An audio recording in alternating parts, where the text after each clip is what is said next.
For the first topic of discussion, let's look at words that are derived from Greek and Roman mythology, since they lend themselves to quite a lot of big GRE words.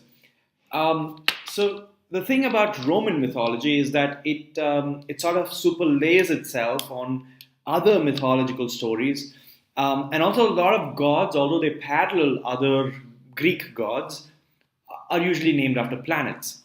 So let's dive into this and see what kind of gods we can discuss and what the words derived from these gods are.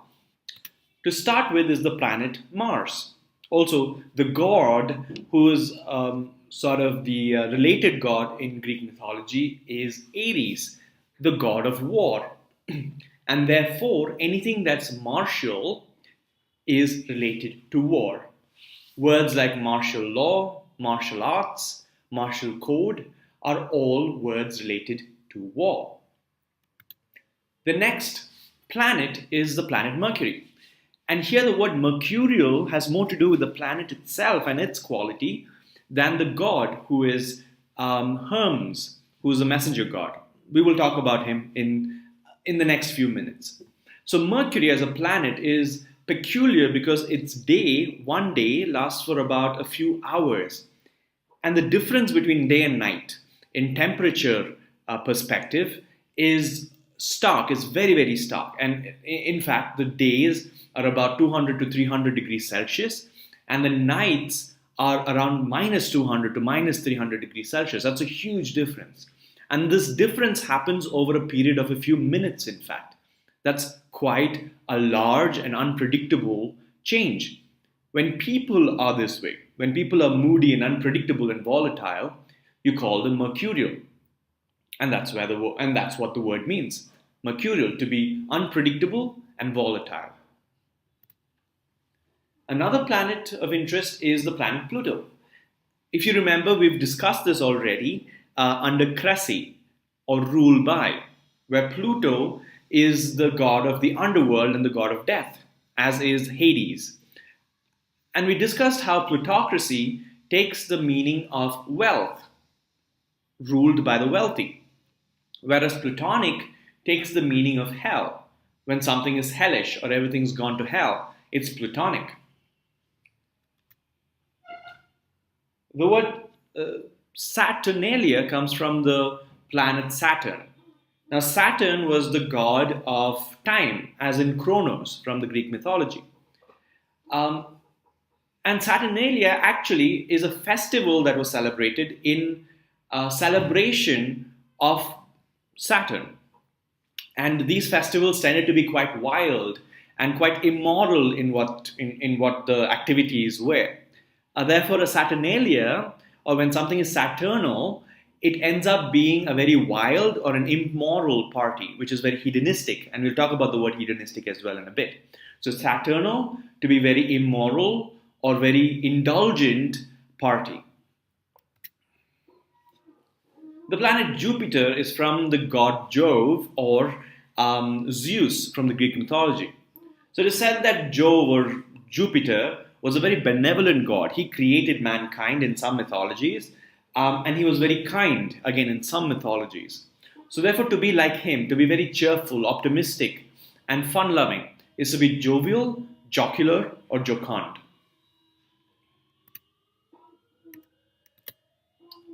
Moving on to other Greek heroes and deities, Hercules is a very famous character from the Greek mythology.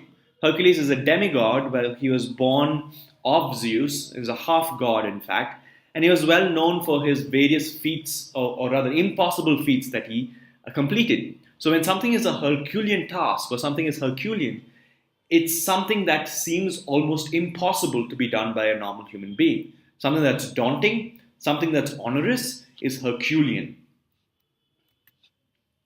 Hermes, as we discussed, the god Mercury is Hermes. He was a messenger god, and the thing about him was that he was someone who essentially got messages from different people and sent it to different gods or humans all across the universe. And to ensure that people couldn't tamper with the messages, he had a container that was hermeneutically sealed. So hermeneutic means to be completely isolated or completely sealed and cannot be broken. Sort of like encrypted. It cannot be broken through. So when something is hermeneutic, it cannot be broken through. It is very securely sealed. Similarly, the word hermetic or the word hermit comes from this, where it suggests a sense of isolation or sealed away from society and civilization. The goddess Aphrodite was, well, the goddess of beauty, and she was considered the most beautiful being in the universe. She was also the goddess of sexuality. So when something is an aphrodisiac, for example, people say that wine is an aphrodisiac, it is something that makes you feel more physically stimulated, or you feel more in love, under quotes, right? So you are essentially more attracted to things, you're essentially more aroused when you consume an aphrodisiac. Which brings me to the word hedonist, or a hedonist. This word is from the god, I wouldn't say god, but more of a demigod, Hedone. Hedone was the child of two beings. One was Cupid, or Eros, the god of sexual love, and Psyche, who was the personification of the mind or the soul. So, in fact, if you look at the metaphor, essentially it says that the child has to be someone who sort of epitomizes the quality of sexuality and pleasure.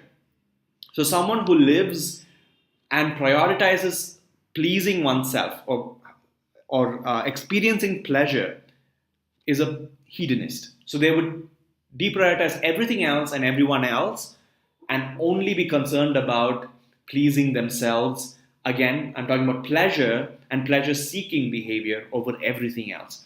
That's a hedonist or a hedonist. And also narcissist.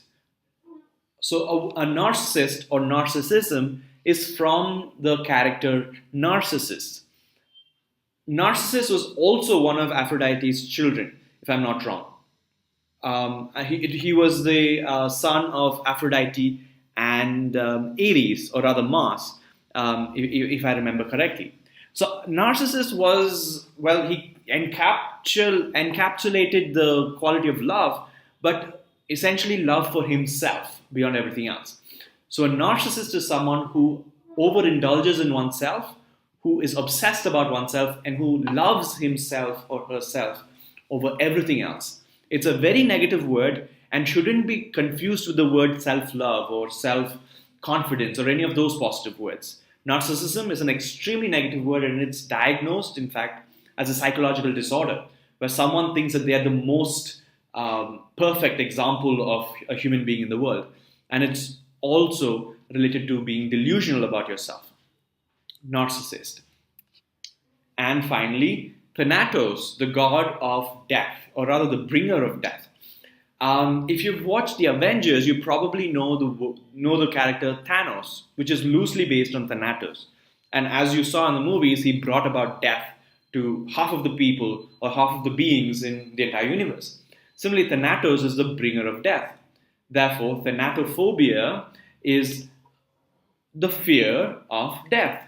And when you euthanize, or the word euthanasia means to kill someone nicely. What that means is that you're essentially talking about mercy killing. When you put someone out of their misery or put a being out of its misery, you euthanize it. Great. So those are some of the words which had a Greek or Roman mythological origin. Let's look at some words which are based on the names of people.